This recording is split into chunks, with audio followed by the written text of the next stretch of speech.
সবাই মিলে ছুটি সবুজ প্রকৃতির মাঝে এই স্লোগানকে সামনে নিয়ে ঝিনাইদহে স্বেচ্ছাসেবী সংগঠন হেব্বি গ্রুপ ফাউন্ডেশন পরিবারের সদস্যদের নিয়ে এবছরের হেব্বি চড়ুইভাতি আড্ডা 2025 ঝিনাইদহের ঐতিহ্যবাহী ঢোল সমুদ্র দিঘিতে গতকাল অনুষ্ঠিত হয়েছে। বিস্তারিত রয়েছে আমাদের স্পেশাল করেসপন্ডেন্ট উজ্জ্বল রায়ের প্রতিবেদনে। সকাল থেকে গুড়ি গুড়ি বৃষ্টি, ঢোল সমুদ্র দিঘির জলরাশি ও দিঘির পাড়ের গাছগুলো দুলছে মৃদু বাতাসে। প্রকৃতির অপরূপ সৌন্দর্যে ভরপুর চারিদিক, মাটিতে বসে দুপুরের আহার।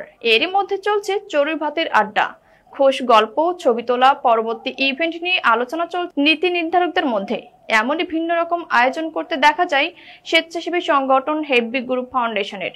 এ সময় উপস্থিত ছিলেন উপদেষ্টা মণ্ডলের সদস্য ইসা হক, সহসভাপতি মোহাম্মদ জে জামাল, আপ্যায়ন বিষয়ক সম্পাদক নাসিমা হাসান, ঝিনাইদহের মেয়ে আস্তা বাই রুনা, ফেসবুক পেজের কন্টেন্ট ক্রিয়েটর রুনা সহ সংগঠনের অন্যান্য সদস্যদের উপস্থিতিতে এক সবুজ প্রকৃতির মাঝে দুপুরের খাবার আড্ডা। বৃষ্টিস্নাত দিনের ভুনা খিচুড়ি, মুরগির মাংস, স্পেশাল সালাদ, কোমল পানীয় ছিল খাবারের তালিকায়। এমন মিলন মেলা করতে পারাই হেব্বি গ্রুপ ফাউন্ডেশনের পরিবারের সদস্যরা অনেক উচ্ছ্বসিত ছিল। বাড়তি আকর্ষণ ছিল জাহান লিমন এর ফেসবুক লাইভ আড্ডা। সবাই মিলে এক অন্যরকম দিন কাটলো অংশগ্রহণকারী হেব্বি গ্রুপ পরিবারের সকল সদস্যবৃন্দদের।